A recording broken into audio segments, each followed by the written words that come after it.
नमस्कार, मैं आपका अपना पुरुषोत्तम कुमार कौशिक, जेम क्लासेस बानसूर से। तो आज हमारे साथ में है एम्स जोधपुर से डॉक्टर संगीता, और आज हम इनसे कुछ जानेंगे कि किस तरीके से इन ये जेम क्लासेस से जुड़े, किस तरीके से इन्होंने यहाँ तक का जो ये रास्ता है ये इस पे किस तरीके से इन्होंने सावधानियाँ बरती, किस तरीके से इन्होंने पढ़ाई की, क्या क्या इन्होंने किस किस तरीके से अपने समय को यूज किया और किस तरीके से इस सफलता तक ये पहुंचे। तो सबसे पहले इंट्रोडक्शन से स्टार्ट करते हैं। नमस्कार, मेरा नाम संगीता मीना है। मेरे पापा का नाम पप्पू राम मीना। मैं रामपुर गांव से हूँ। मैं currently AIIMS Jodhpur second year MBBS student हूँ। मैंने 2 साल यहाँ पे जेम क्लासेस में 11th और 12th में फाउंडेशन करा था, और अभी यहाँ पे मेरा 2022 में सिलेक्शन हुआ था नीट में, और अभी मैं एम्स जोधपुर में पढ़ रही हूँ। तो संगीता, आप दर्शकों को बताएं कि आप जेम क्लासेज में कौन सी क्लास से आप जुड़े, यहाँ पे कौन सी क्लास में आप आए? मैंने जैसे 10th करी थी, उसके बाद से जस्ट 11th और 12th मैंने यहीं से फाउंडेशन करा था हॉस्टल में। आप हॉस्टल के अंदर थे? हाँ। तो 10th क्लास आपने कौन सी स्कूल से किया, कहाँ से आपने 10th क्लास? मैंने रामपुर में ही आदर्श सैनिक उच्च माध्यमिक स्कूल से 10th। रोहतास जी के पास में आप 10th क्लास में थे। उसके बाद आप 11th क्लास में हमारे पास आ गए, और 11th क्लास से 11th और 12th 2 साल आप यहाँ पे पढ़े। तो आपका सिलेक्शन कौन सी क्लास में, 12th के बाद या 12th के साथ? क्योंकि ये कहीं ना कहीं आज आप सब बच्चों के साथ में है, लाइव में भी हैं, तो कम से कम उन बच्चों को पता चले कि सिलेक्शन कौन सी क्लास से भी हो सकता है। तो कौन सी क्लास में आपका सिलेक्शन हुआ? सिलेक्शन मेरा जस्ट 12th के साथ ही हो गया था। ये आज चैनल के माध्यम से मैं कई बार जैसे पेरेंट्स पूछते हैं कि बेटर वे क्या रहेगा फाउंडेशन के लिए, तो आपके हिसाब से, क्योंकि आप खुद भी 12th के साथ आपने सिलेक्शन लिया है जेम क्लासेस से नीट के अंदर, और अभी आप एम्स जोधपुर से MBBS का कोर्स कर रहे हैं, एक बेस्ट ऑप्शन क्या रहता है? क्योंकि ग्रामीण एरिया, कई बार पेरेंट्स सोचते हैं कि यार मैं 12th कराने के बाद बच्चे को नीट के अंदर डालूं। तो आपका क्या मानना है, एक बच्चे को 12th के बाद नीट में एंट्री करनी चाहिए कि 11th से ही एंट्री कर देनी चाहिए नीट में? सबसे बेस्ट तरीका तो यही होता है कि जब अपना 10th जैसे हुआ उसी के बाद बच्चे को फाउंडेशन करवाएं, क्योंकि ऐसा होता है ना कि नीट का सिलेबस भी बहुत बड़ा होता है। तो जब पहली बार बच्चा सिलेबस देखता है तो उसको समझने में उसको बहुत टाइम लग जाता है। तो जैसे अगर वो 12th के बाद करेगा तो उसको 1 साल तो लगभग इसी में समझने में चला जाता है, और वो डिप्रेशन में जाता है कि इतना बड़ा सिलेबस है, कैसे होएगा। तो वो 1 साल में उससे नहीं हो पाता, तो वो करेगा 12th के बाद तो उसको ड्रॉप लेके तभी करना होगा। लेकिन अगर वो 11th से स्टार्ट कर रहा है, तो क्योंकि 11th और 12th का सिलेबस आता है पूरा, तो अगर वो 11th से स्टार्ट करेगा तो जैसे जैसे वो अपना स्कूल का भी हो जाएगा उसका, और पूरा अपना उसके साथ उसका होता रहेगा, और कंपटीशन का भी होता रहेगा। हाँ, तो उसके वजह से 12th के साथ उसके होने के चांसेस बहुत ज्यादा होता है, क्योंकि वो पूरा स्टडी कर चुका होता है 11th और 12th, और पूरा मोटिवेटेड रहता है। तो संगीता, आप जैसे कि आप जेम क्लासेस से 11th और 12th आपने यहाँ से पढ़ाई की, और 12th के साथ आपने सिलेक्शन दिया, तो आपके सिलेक्शन पे मेन चीजें ऐसी क्या रही कि जो जेम क्लासेस में आपको मिली और आप यहाँ तक पहुंचे? ऐसी क्या क्या चीजें आपको सपोर्ट के लिए मिली जेम क्लासेस की तरफ से? जेम क्लासेस में मतलब पूरा एक पारिवारिक माहौल रहता है यहाँ पे, जो बच्चों को एकदम फ्रेंडली तरीके से टॉक चलती है। स्टूडेंट्स को जो भी डाउट्स आते हैं, टीचर जब सॉल्व करने के लिए यहाँ पे प्रेजेंट रहते हैं। हॉस्टल में तो जो भी रहता है वो जब चाहे रात को भी यहाँ पे नाइट सेशंस चलते हैं, तो वहाँ पे उस टाइम पे वो डाउट्स पूछ सकते हैं। और जो मतलब डायरेक्टर सर है, पवन कौशिक सर, वो भी सब बच्चों को एकदम अच्छे से रखते हैं, उनको अपने बच्चों की तरह समझते हैं। और मतलब टीचर्स भी बहुत अच्छे होते हैं, तो उनको सब अच्छे से मैनेज हो जाता है बच्चों का। बिल्कुल, क्योंकि एक वो कहते हैं ना कि एक अच्छा माहौल ही एक अच्छा रिजल्ट क्रिएट करता है। अगर माहौल किसी इंस्टीट्यूट का, किसी हॉस्टल का सही नहीं रहेगा तो ऑब्वियसली वहाँ से रिजल्ट की अपेक्षा यहाँ पर नहीं कर सकते हैं। अच्छा संगीता, कई बार, क्योंकि जैसे मैंने थोड़ी देर पहले बताया, कई बार अपना इस एरिया के अंदर कई बार पेरेंट्स या फिर जिनको अपन बोल सकते हैं कि पूरा इन्फॉर्मेशन नहीं रहता है, तो कई बार पेरेंट्स ये सोचते हैं कि यार मैं बच्चे को MBBS का कोर्स कराऊं तो उसमें मेरा बहुत ज़्यादा खर्चा लगेगा अगर बच्चा नीट क्वालिफाई कर जाता है।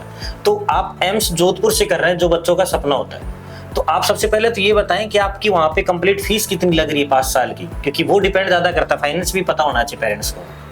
फीस तो बहुत कम होती है एम्स जोधपुर में, तो मेरी पूरे 5 साल की फीस बस 5,300 55 ही है। अच्छा, तो ये कंप्लीट 5 साल की है। हाँ। तो ये जो केवल एक झूठी हवाई मना रखी है कि एम रिजल्ट के बाद में ज्यादा जो होती है वो सिर्फ प्राइवेट कॉलेजेस की होती है। उसके अच्छे मार्क्स आ रहे हैं तो उनको अच्छी कॉलेज मिलेगी, उसमें बिल्कुल खर्चा इतना नहीं लगता। बिल्कुल। तो जैसा कि आज देखो 12th के, आप थोड़े दिन पहले कुबेर का भी मेरे साथ इंटरव्यू था, आपको मैं इन बच्चों से इसलिए रूबरू कराता हूँ जिससे कि आपको कंप्लीट नीट के बाद का भी एक्सपीरियंस मिल सके कि वहाँ पे किस तरीके से पढ़ाई होती है, क्या वहाँ पे खर्चा लगता है और वहाँ पे कितनी मेहनत होती है। एक मेहनत नीट से पहले और एक मेहनत नीट के बाद में किस तरीके का वहाँ पे स्टैंडर्ड रहता है।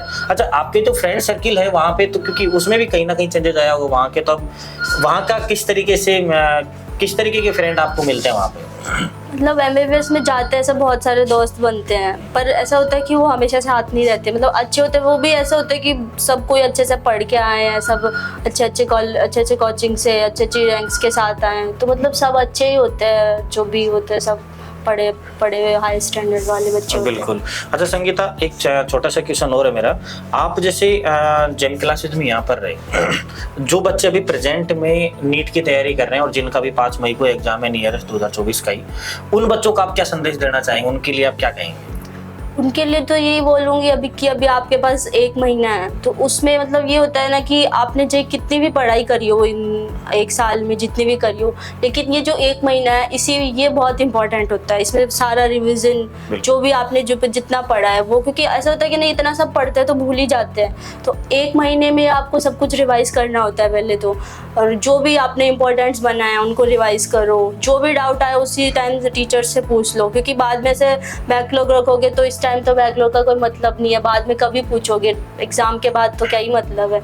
इसलिए जो भी आपने सब कुछ बना रखा है उसको अच्छे से रिवाइज करो और रेगुलरिटी रखो, बीच में छोड़ो मत। डिप्रेशन की कोई वो ही नहीं है, अच्छे से खुद पे कॉन्फिडेंस रखना है कि हाँ मैं कर सकता हूँ, तो आप अच्छे से सब कुछ कर पाओगे। सपना अपने साथ रखना कि हाँ मैं जेम क्लासेस में पढ़ रहा हूँ, तो अच्छे से अपना जो भी मैं अपना ड्रीम कॉलेज है वो जिस दिन एग्ज़ाम में जाओ ना उस दिन पहले यही सोच के जाना कि हाँ बस करना ही है मेरे को, और आपको जो चाहिएगा वो मिल ही जाएगा कॉलेज। बिल्कुल। अगर अपन अच्छी सोच के साथ आगे बढ़ते हैं तो चीज़ें अपने ऑटोमेटिक फेवर में होने लग जाते हैं कहीं ना कहीं पे। अच्छा, आप अभी जैसे प्रेजेंट में जो बच्चे नीट की तैयारी करना चाहते हैं या फिर कहीं पे स्कूलिंग कर रहे हैं 10th क्लास की और फाउंडेशन की कोचिंग की तलाश कर रहे हैं, तो उनको आप कौन सी कोचिंग की सलाह देना चाहेंगे कि वो कहाँ पर एडमिशन कराएं? एक ऐसा इंस्टीट्यूट जो स्कूल के साथ कनेक्ट है, मतलब स्कूलिंग में फाउंडेशन करना और एक कोचिंग में फाउंडेशन करना, आप किस तरीके से उसको सजेस्ट करना चाहेंगे? मैं तो बोलूँगी कि कोचिंग ही बेस्ट रहेगा, क्योंकि स्कूलिंग फाउंडेशन में ये मतलब नाम तो हो जाता है कि फाउंडेशन है, लेकिन वहाँ पे बस यही होता है कि फिर भी जो टीचर्स होते हैं वो इसी पे फोकस रखते हैं कि उनको अपनी परसेंटेज पे ध्यान देना है। पर परसेंटेज कैसे है कि कुछ मैटर नहीं करती वो 12th के बाद में, जो कितनी भी हो लोग परसेंटेज नहीं देखते, वो यही देखते हैं कि नीट में सिलेक्शन हुआ कि नहीं हुआ। बिल्कुल। कोचिंग में जब वो रहता है तो वो उनका टारगेट सिर्फ यही होता है कि हाँ मैं नीट क्वालिफाई करना है, और जो यहाँ पे टीचर्स भी होते हैं वो भी हाईली क्वालिफाइड टीचर्स होते हैं, वो आते हैं, उनका भी यही फोकस रहता है कि अपना तीनों सब्जेक्ट फिजिक्स, केमिस्ट्री और बायोलॉजी जो है वो अच्छे से कंप्लीट करें। क्योंकि अब आपके सब्जेक्ट बढ़ गए हैं, तब कुछ सब्जेक्ट आपके और भी ऐड ऑन हो गए होंगे। हाँ, मेरा वो ध्यान आ रहा था। अच्छा, तो वहीं पे वहीं पे लेके चलता हूँ आपको। आपका जैसे इंस्टीट्यूट का एक्सपीरियंस और जो आपका कॉलेज का एक्सपीरियंस है, इन दोनों में आप कैसे कंपेयर कर रहे हैं? मतलब यहाँ पे ज्यादा मजा आ रहा है कि वहाँ पे ज्यादा मजा आ रहा था कॉलेज में भी आपको? ऐसे अपन कोचिंग में होता है तो अपना मेन मोटो यही होता है बस पढ़ाई करनी है। जैसे अपन कॉलेज से सिलेक्शन होता है वैसे वहाँ पे जाते हैं ना, तो ऐसे एकदम रिलैक्स मिलता है कि आपको मतलब इतना पढ़ना नहीं है। जैसे कॉलेज में जाते हैं तो लोग बस जब पेपर होता है उसी टाइम ज़्यादा पढ़ते हैं, उस टाइम कंप्लीट करते हैं। तो कुल मिला के मस्ती और पढ़ाई दोनों होता है। वहाँ पे घूमना, मजे करना, वो सब एक पार्ट जुड़ जाता है लाइफ के साथ। बिल्कुल। और रास्ता आगे दिखता है कि हाँ कम से कम हम एक सक्सेस डॉक्टर बनने वाले लाइफ में आगे, क्योंकि एम्स से कहीं ना कहीं लोगों का सपना होता है। अच्छा, जो आपके छोटे भाई बहन हैं जब ये रामपुर से या आसपास गांव डाणी कस्बे से जो बिलोंग कर रहे हैं, उनको आप क्या सजेस्ट करना चाहेंगे कि किस तरह की कोचिंग उनको ज्वाइन करनी चाहिए? बानसूर में अगर बात करें तो उनको कहाँ पे ज्वाइन करवाएंगे अगर आप उनको नीट की तैयारी करनी हो तो? मैं तो यही बोलूँगी कि जेम क्लासेस बेस्ट है। यहाँ की फैकल्टीज़, यहाँ का माहौल सब अच्छा है। उनको अगर मतलब ये होता है अगर वो दूर जाएंगे तो वही है कि अपने पेरेंट्स से दूर रहेंगे तो वैसे ही मन नहीं लगता, फिर वैसे मन नहीं लगे तो पढ़ाई भी नहीं हो पाएगी। इसलिए बेस्ट है अपने घर के पास 1 महीने में जाके मम्मी पापा से मिल लिए, और यहाँ पे एकदम अच्छा माहौल रहता है।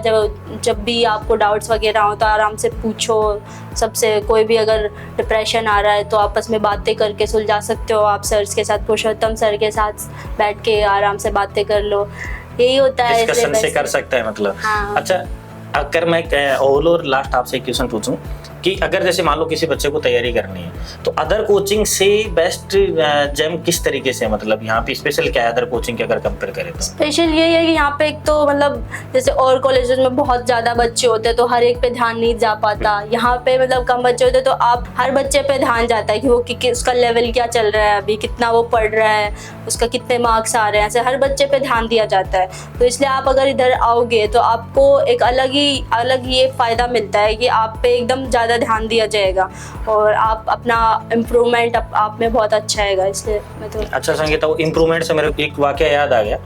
जब आप 11th क्लास में थे, वो हॉस्टल बाईपास पे अपना हॉस्टल हुआ करता था, तो मेरा अच्छी तरह ध्यान है, शायद एक बार मैंने आपको डांटा था कि आप शायद टाइम से खाना नहीं खाया करते थे। याद आ गया? वो नीचे वाला रूम हुआ करता था, आपका एंट्री करते लेफ्ट साइड के अंदर है ना, पार्टीशन जिसमें हो रखा था, और आपको मोस्टली मेरी तरफ से शायद डाइट इसलिए पड़ती थी कि आप टाइम से खाना नहीं खाते। तो वो सीन अभी भी चल रहा है क्या बंद हो गया कॉलेज में जाकर के? कॉलेज में तो ऐसा ही होता है, मेस का खाना अच्छा नहीं मिलता तो ऐसे कभी। तो वहाँ पे स्टाफ को याद भी करते हो? वहाँ पे हमें डांटते थे? कोई याद नहीं करने वाला होता है, वहाँ तो ऐसा होता है खाओ तो खाओ, वरना उनका तो क्या ही है। बस कोचिंग में तो यही होता है कि जैसे यहाँ पे होता है हर बच्चे पे, हॉस्टल में भी ध्यान देते हैं कि बच्चा अच्छे से खाना खा रहा है, उसको कोई डिप्रेशन नहीं हो। मैं तो बहुत बार ऐसे ही डिप्रेशन में चले जाते तो मेरे पे तो बहुत ध्यान दिया जाता था, सर भी बहुत करते थे। डिप्रेशन को जहाँ पे केयरिंग होता है ना, केयरिंग के साथ रिजल्ट हमेशा आता ही आता है। अच्छा, अभी जैसे जो बच्चे नीट की तैयारी कर रहे हैं या फिर जिन्होंने 12th किया, 10th पास किया है, उनको आप 2 शब्द क्या कहना चाहेंगे मोटिवेट के लिए? कुछ लाइनें कहेंगे उनको आप? मैं तो यही बोलूँगी कि आपके लिए आपका सबसे बड़ा मोटिवेशन आप खुद ही हो। अगर आपने ये सोचा है कि हाँ मुझे एक अच्छे MBBS कॉलेज से MBBS करनी है, तो आप सब कुछ कर सकते हो। कोई मैं सर कोई आपको मोटिवेट नहीं कर सकता, आप खुद ही हो जो आप अपने आप को मोटिवेट कर सकते हो। इसलिए मोटिवेटेड रहो, अच्छे से पढ़ो, रिवाइज करो और MBBS करो। बिल्कुल। तो जैसा कि आज का जो हमारा सेशन था संगीता के साथ में था, जो अभी एट प्रेजेंट में एम्स जोधपुर से MBBS का कोर्स कर रही है। 12th के साथ में रामपुर की बेटी ने नीट के अंदर सिलेक्शन दिया जेम क्लासेस से। इसी तरीके से आप जुड़े रहिए। नेक्स्ट सेशन में हम फिर मिलेंगे एक सक्सेस बच्चे के साथ में जो अभी एट प्रेजेंट में MBBS कर रहा है, और मेरी कोशिश रहेगी कि आपके बीच में फिर से मैं इसी तरीके के चटपटे क्वेश्चन लेकर के उपस्थित रहूँगा। Thank you.